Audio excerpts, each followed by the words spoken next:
BJP একের পর এক চমক দেখাচ্ছে পশ্চিমবঙ্গে। আপনারা দেখেছেন গতকাল নরেন্দ্র মোদীকে দুর্গাপুরে এনে বড় চমক দেখিয়েছে বিজেপি। মানুষের ভিড় দেখেছেন, অনেক কটা প্রকল্পের কথা বলেছেন এবং বাংলাতে আগামী দিনে অনেক বড় ইনভেস্টমেন্ট হবে, অনেক প্রতিশ্রুতি দিয়ে গেছেন। যাই হোক, এই নিয়ে অনেক তর্ক রয়েছে, কতটা প্রতিশ্রুতি পূরণ করবেন করবেন না সেটা আলাদা বিষয়, সেই বিষয়ে যাচ্ছি না। আমি চমক এখানেই বলছি, হিন্দুদের কিভাবে এক জায়গায় আনছে, এটা কিন্তু বড় চমক। আপনারা দেখেছেন গতদিন যে ভিড় হয়েছিল, সেই ভিড় রেকর্ড ক্রিয়েট করেছে।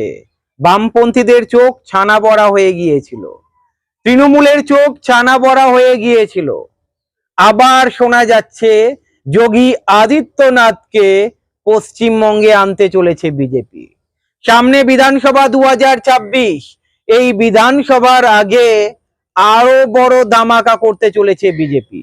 কারণ বিধানসভা নির্বাচনে ভালো ফল করতেই হবে, সরকার গঠন করতেই হবে। বিজেপির এই ডাক সারা বাংলাতে ছড়িয়ে পড়েছে। আর বাঙালি হিন্দুদের পশ্চিমবঙ্গে যেভাবে এক জায়গায় আনার কাজ শুভেন্দু অধিকারীরা করছেন, এই কাজের প্রশংসা অনেকেই করছেন। যাই হোক, যোগী আদিত্যনাথ আবার আসছেন 24শে জুলাই।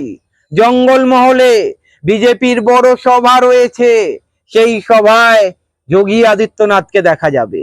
আমরা এর আগে 2021-এ দেখেছিলাম দিল্লি থেকে বঙ্গ বিজেপি বড় বড় নেতাদের এনেছিলেন। নরেন্দ্র মোদী, অমিত শাহ, যোগী আদিত্যনাথ, আরো অনেক নেতারা ছিলেন। এবারেও 2026-এর আগেই প্রস্তুতি শুরু করে দিয়েছে বিজেপি। একের পর এক দিল্লি থেকে বড় বড় নেতাকে পশ্চিমবঙ্গে এনে পশ্চিমবঙ্গের বিভিন্ন জায়গায় প্রচারে নেমে পড়েছে বিজেপি, এবং বিজেপি ঝড় তুলতে পারে এমনটাই অনুমান করা হচ্ছে। 2026-এর আগে তৃণমূলের কালঘাম ছোটানোর জন্যে বিজেপি প্রস্তুতি শুরু করে দিয়েছে। এই যে দুর্গাপুরে গেল, আপনার কি মনে হয় নরেন্দ্র মোদী দুর্গাপুরে শুধু কি প্রতিশ্রুতির ঝুলি নিয়ে এসেছিল? এখানে ভোটের বড় রাজনীতি রয়েছে। এই যে বর্ধমান দুর্গাপুর লোকসভা কেন্দ্রে তৃণমূল অনেকটাই শক্তিশালী, এখানে 3-4টে বিধানসভা জিততেই হবে। দুর্গাপুরে দুটো বিধানসভা রয়েছে, দুর্গাপুর দক্ষিণ এবং দুর্গাপুর পশ্চিম, দুটোতেই পাখির চোখ দেখছে। তাছাড়া বর্ধমান দক্ষিণ এই বিধানসভা কেন্দ্রটাও জেতার জন্য বিজেপি ঝাঁপিয়ে পড়বে। কারণ তো রয়েছে, কারণ পশ্চিমবঙ্গে একটা বোম ব্লাস্ট করালো 21শে জুলাই, এই যে দিদিমণির সভা। সেই সভাতে কত ভিড় হবে জানি না, কিন্তু উত্তরকন্যা অভিযানে বিজেপি কিন্তু লেগে পড়েছে।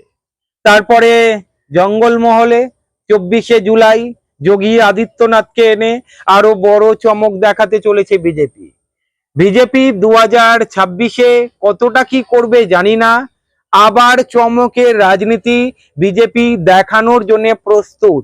তৃণমূল অনেকটাই কোণঠাসা, চাপে থাকবে, বাম কংগ্রেসের জন্য চাপে থাকবে না। হয়তো দিদিমণি সিপিআইএম কে অ্যাটাক করছে, কংগ্রেসকে অ্যাটাক করছে না। 2026-এ কংগ্রেস হয়তো তৃণমূলের সঙ্গে জোট বাঁধতে পারে, রাহুল গান্ধী যেভাবে মন্তব্য করেছেন। তবে বুঝতেই তো পারেন, বঙ্গের সিপিআইএম সবসময় আঠার মতো লেগে থাকে এই কংগ্রেসের সঙ্গে। যাই হোক, সেই বিষয়ে আমি যাব না, এখানে বিজেপির কথা বলছি। বিজেপির কতটা উত্থান সম্ভব 2026-এ? বিজেপি কি সত্যি ম্যাজিক ফিগার ছুঁতে পারবে?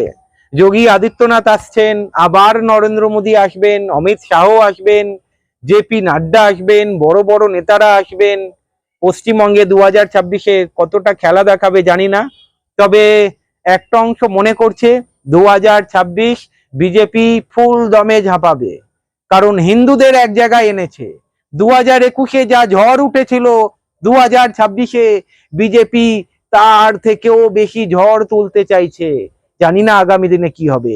আপনাদের কি মনে হয়, বিজেপি কি পারবে 2026-এ? প্রশ্ন রাখলাম, উত্তর দেবেন। ভালো থাকবেন।